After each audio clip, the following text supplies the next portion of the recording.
कालगढ़ में कुछ अजीबोगरीब घटनाएं हो रही थीं। गांव में कोई भी घटना होती थी तो सबसे पहली सूचना हिम्मत सिंह को दी जाती थी। गांव की बुढ़िया भागती हुई जमींदार के पास पहुंची। जमींदार साहब, गजब हो गया। मेरा बेटा मटरू कल शाम से गायब है, अभी तक घर नहीं आया। अरे आ जाएगा, किसी दोस्त के यहाँ गया होगा। आजकल के लड़के बिना बताए पार्टी वगैरह मनाते रहते हैं। लेकिन जमींदार साहब, मैंने उसके सारे दोस्तों से पूछ लिया, किसी ने भी उसे कल दोपहर के बाद नहीं देखा। सबसे अंत में मटरू के दोस्त सुरजा ने उसे देखा था। ठीक है, दीवान जी सुरजा को बुलवाइए। दीवान नेकचंद कालगढ़ गांव का सबसे पढ़ा लिखा और समझदार व्यक्ति था। सुरजा जमींदार के पास आता है। बताओ सुरजा, तुमने मटरू को सबसे अंतिम में कहाँ देखा था?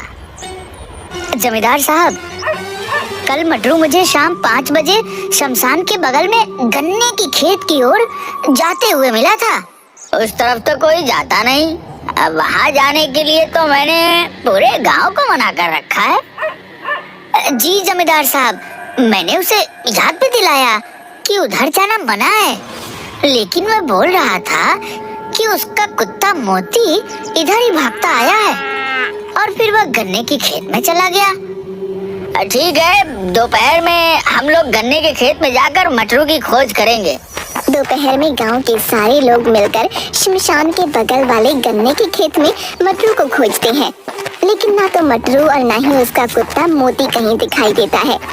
शाम ढलने से पहले वहां से जमींदार सभी लोगों को निकल जाने के लिए बोलता है, क्योंकि कालगढ़ के लोगों का मानना था कि शाम ढलने के बाद उस गन्ने के खेत में भूत प्रेत का वास होता है। अभी तक कालगढ़ के करीब 28 लोग उस गन्ने के खेत में लापता हो चुके थे।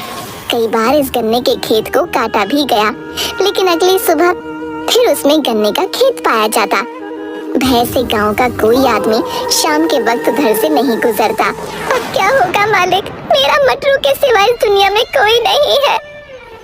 मैं तुम्हारी दुख को समझ रहा हूँ, लेकिन जितना हमें करना था हम लोगों ने कोशिश कर लिया। अब तुम जाओ और थाने में अपना रपट लिखवा दो। तभी धन्नू धोबी दौड़ता हुआ आता है। जमींदार साहब, गजब हो गया।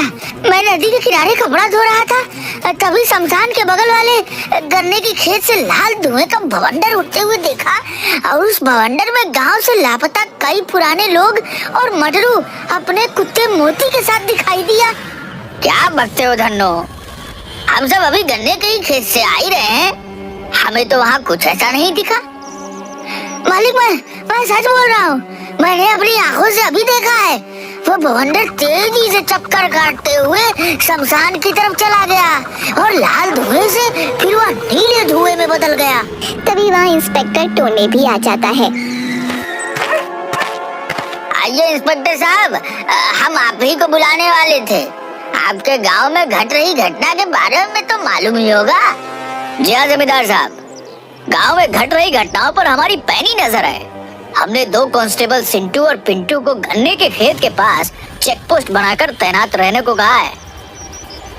अभी अभी धन्नू धोबी ने गन्ने के खेत में लाल धुएं का बवंडर उठते हुए देखा है, जो शमशान में जाकर नीले कलर में बदल गया और विलीन हो गया। हमें यह भी पता है, कांस्टेबल सिंटू और पिंटू ने इसकी पुष्टि की है कि उन्होंने भी ऐसे बवंडर को उठते हुए देखा है, जिसमें कुछ लोग फंसे हुए दिखाई दिए थे। मैं इसीलिए आपके पास आया हूँ कि आप गांव में सभी को हिदायत दे दें कि शाम के वक्त गन्ने के खेत की तरफ कोई नहीं जाएगा। गांव का सबसे बड़ा सेठ चित्तर पांडे की कार भी वहां आ जाती है। अरे आइए चित्तर पांडे जी, आप ही के गन्ने की खेत की चर्चा हो रही है। अरे मैं भी इस भूतिया गन्ने की खेत से परेशान हो गया हूँ। मैं सोच रहा हूँ कि उसके चारों तरफ 4 दीवारी घिरवा दूं, ताकि कोई आगे कांड न हो। सही सोचा है सेठ जी आपने। ये लीजिए मुखिया जी, 2 लाख रुपए मेरी तरफ से बुढ़िया को दे दीजिए। अरे पांडे जी, आप खुद दीजिए।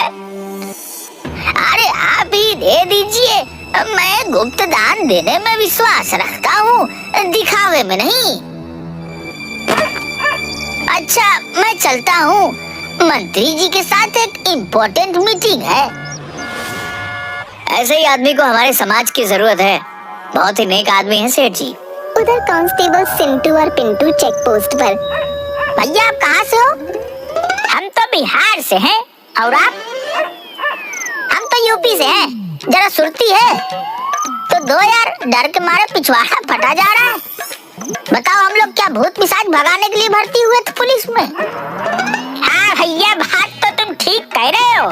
ये लो चिनौटी, पहले खैनी रगड़ो, फिर खा के सोचेंगे कि हमें क्या करना है।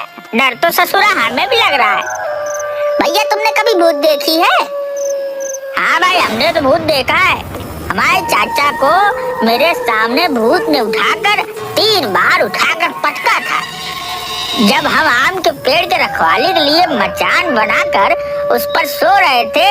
मैं नहीं मानता, मैं भूत प्रेत को नहीं मानता। ये एक कोरी कल्पना और अफवाह है।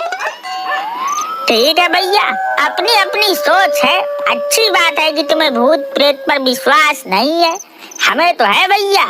ऐसा करते हैं, आधी रात तक तुम पहरा देते रहो, आधी रात के बाद मुझे उठा देना और तुम सो जाना। हाँ, यही ठीक रहेगा भैया। ठीक है भाई, मैं तो अब सोने जा रहा हूँ। रात 2 बजे हमें उठा देना। अभी 5 मिनट ही हुए थे कि चेक पोस्ट के पास बने झोपड़ी में सिंटू सोने जा रहे पिंटू के पास आता है। अरे सिंटू, क्या हुआ, तुम अंदर क्यों आ गए? भाई मुझे पेशाब लगी है। अबे तो पेशाब अंदर करेगा क्या? थोड़ी दूर जाकर पेशाब कर लो, पूरा खेत खाली पड़ा है। वैसी बात नहीं है पिंटू भाई, दरअसल मुझे उधर जाने में डर लग रहा है। प्लीज थोड़ा सा मेरे साथ चलो ना, मैं पेशाब कर लूंगा तो फिर आ जाना। यार अभी तो तुम कह रहे थे कि तुम्हें भूत पिशाच से डर नहीं लगता है। तुम्हारे इस बात से मुझे भी कुछ हिम्मत बढ़ा था, लेकिन तुम तो मुझसे भी ज्यादा डरपोक हो। चलो टॉर्च लेकर चलते हैं। सिंटू चेक पोस्ट से कुछ दूर जाकर पेशाब करने लगता है। उससे 2-4 कदम दूर पिंटू खड़ा हो जाता है। अचानक वहाँ से एक काली बिल्ली सिंटू के पैरों से टकराती हुई दूसरी ओर खेत में भाग जाती है। सिंटू डर के मारे उछलकर पिंटू के ऊपर चढ़ जाता है। भैया बचाओ बचाओ, मेरे पैरों से भूत टकराया अभी। अबे वो काली बिल्ली थी, मैं भी उसे टॉर्च की रोशनी में खेत में जाते हुए देखा है। चल उतर जा। नहीं भैया, भूत है। अभी मेरे पैरों में टकराया है, मुझे भूत से बचा लो। मैं अपने पत्नी का इकलौता पति हूँ, उसका क्या होगा? वो विधवा हो जाएगी, बचा लो। तभी आकाश में अचानक बिजली चमकती है और बादल गरजने की आवाज के साथ सिंटू और डर जाता है। भूत भूत! अरे उतर, मुझ पर क्यों दिया मुँह? सारा वर्दी खराब कर दी तूने। चल झोपड़ी के अंदर चल। सॉरी भैया, वो बादल की आवाज और डर से मेरी सुसु निकल गई। भैया हनुमान चालीसा पास रखते हो क्या? भूत पिशाच निकट नहीं आवे, महावीर जब नाम सुनावे। दोनों कांस्टेबल चेक पोस्ट के पास बने झोपड़ी के अंदर चले जाते हैं और एक ही खटिया पर दोनों सोने की कोशिश करने लगते हैं, लेकिन डर के मारे दोनों को नींद भी नहीं आ रही थी। तभी एक बार फिर बादल गरजता है और हवा से झोपड़ी के ऊपर रखा टीन नीचे गिर जाता है। सिंटू भूत भूत करते हुए खटिया से उठकर बाहर भाग जाता है। उसके पीछे पीछे पिंटू भी भागता है। अरे सिंटू किधर जा रहा है? रुक जा मेरे भाई, तुम भी जल्दी भागो वहाँ से, भूत है वहाँ। मैं जा रहा हूँ थाने में, तुम भी भागो वहाँ से।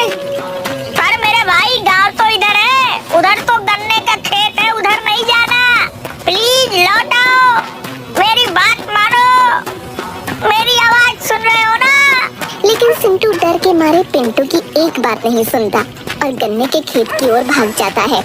पिंटू थक हार कर थाने लौट आता है और इंस्पेक्टर टोंडे को सारी घटना बताता है। सुबह में सभी लोग कांस्टेबल सिंटू को खोजने गन्ने के खेत में जाते हैं। लेकिन सिंटू का कहीं अता पता नहीं मिलता। इंस्पेक्टर साहब, आपने बोला था कि हमने 2 कांस्टेबल सुरक्षा के लिए गन्ने के खेत के पास लगा दिए, लेकिन अब तो कांस्टेबल भी गायब हो गया। अब क्या किया जाए? जमींदार साहब, मेरी बात मानो, अब हमें अवघड़ों की मदद लेनी होगी। तब पता चलेगा कि इस गन्ने के खेत का राज क्या है। पिछले 12 साल में मिलाकर 30 आदमी और पता नहीं कितने जानवर इस गन्ने के खेत में गायब हो चुके हैं। शमशान से एक औघड़ को बुलाया जाता है। वो हड्डी को खोपड़ी में मारकर कुछ सुनने की कोशिश करता है और बताता है, जय महाकाल, मेरी तौलिया मसान की खोपड़ी बता रहा है कि आज से करीब 12 साल इस गन्ने के खेत में किसी पुजारी की हत्या करके गाड़ दिया गया था। उसी पुजारी की अतृप्त आत्मा अपनी ओर ध्यान खींचने के लिए ये सब कर रहा है। हमारे गांव में आज तक किसी पुजारी की हत्या तो नहीं हुई है। हाँ, 12 साल पहले हमारे गांव के मुख्य पुजारी मंदिर से भगवान का सोने का सारा गहना मुकुट लेकर भाग जरूर गया था। मूर्ख, वो भागा नहीं था, उसकी हत्या की गई थी। आज भी हत्यारा यही गई है। जब तक उसको सजा नहीं मिल जाता तब तक इसी तरह इस गांव के आदमी लापता होते जाएंगे। तो अब हमें क्या करना चाहिए? गांव के सभी लोगों को यहाँ इकट्ठा करो। बीमार, गर्भवती महिला और छोटे बच्चे छोड़कर कोई भी अपने घर के अंदर नहीं होना चाहिए। जमींदार के आदेश पर गांव के सभी लोग वहाँ पर इकट्ठा हो जाते हैं। महाराज, सभी लोग आ गए हैं? नहीं, अभी भी एक आदमी नहीं आया है। वह बीमार भी नहीं है। सर, सेठ चित्तर पांडे सिर्फ नहीं आए हैं, उन्हें अभी किसी जरूरी मीटिंग में शहर निकलना है। हमारे गांव के सुरक्षा से बड़ा और कोई मीटिंग नहीं हो सकता है। दीवान जी और इंस्पेक्टर साहब, आप दोनों जाकर सेठ चित्तर पांडे बुला कर लाइए। चित्तर पांडे आने में बहुत आनाकानी करता है, लेकिन इंस्पेक्टर साहब और दीवान जी के दबाव के कारण उसे औघड़ के पास आना ही पड़ता है। आइए पांडे जी, आप मेरे पास बैठिए। हाँ महाराज, अब आप अपना काम शुरू कीजिए। अभी ये तेलिया मसान की खोपड़ी हवा में उड़ते हुए उस आदमी के पास जाएगी और वहाँ ठहर जाएगी। 5 मिनट उस आदमी को अपना गुनाह कबूल करने का अवसर मिलेगा। उसके बाद तो ये खोपड़ी मेरी भी नहीं सुनेगा। इससे निकलने वाली आग से अपराधी का चेहरा भस्म हो जाएगा। जमींदार साहब, ये क्या ड्रामा कर रहा है? मुझे इस सब में विश्वास नहीं। मैं चलता हूँ। मंत्री जी के साथ मेरी बहुत इम्पोर्टेंट मीटिंग है शहर में। अरे मैं फोन कर दूंगा मंत्री जी को, वो मेरे जान पहचान के हैं। आप टेंशन मत लो, आधे घंटे की बात है। तभी अचानक अवधार की खोपड़ी उड़ते हुए सीधा चित्तर पांडे के पास आकर रुक जाती है। औघड़, ये क्या मजाक है? हटाओ इसे यहाँ से। शायद आपने मेरी बातों को गंभीरता से नहीं लिया। आपके पास 3 मिनट बचे हैं गुनाह कबूल करने के लिए, क्योंकि 2 मिनट तो हमारी बात में ही बर्बाद हो गई। हाँ, मैं ही पुजारी की हत्या का अपराधी हूँ।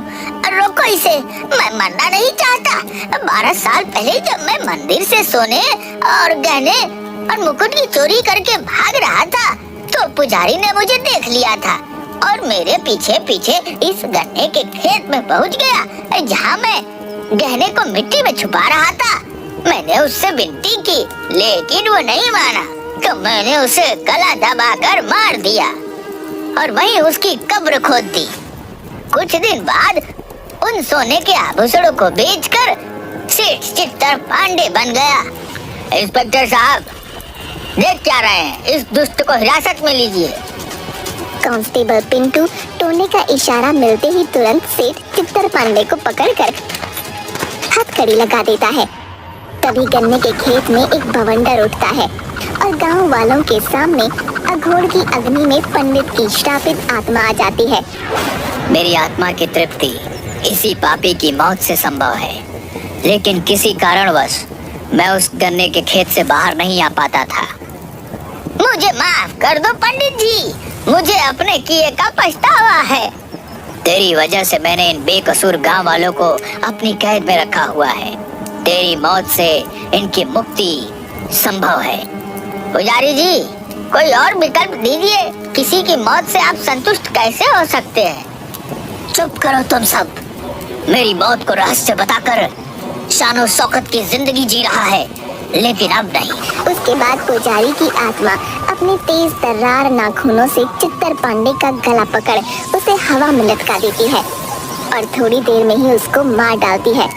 इसके बाद आत्मा वहाँ से गायब हो जाती है मुक्ति, मुक्ति।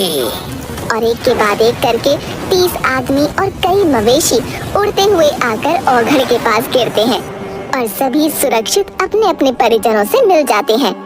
औघड़ के कहने पर उस गन्ने के खेत को जलाकर पुजारी जी की याद में एक बड़ा सा मंदिर बनवा दिया जाता है।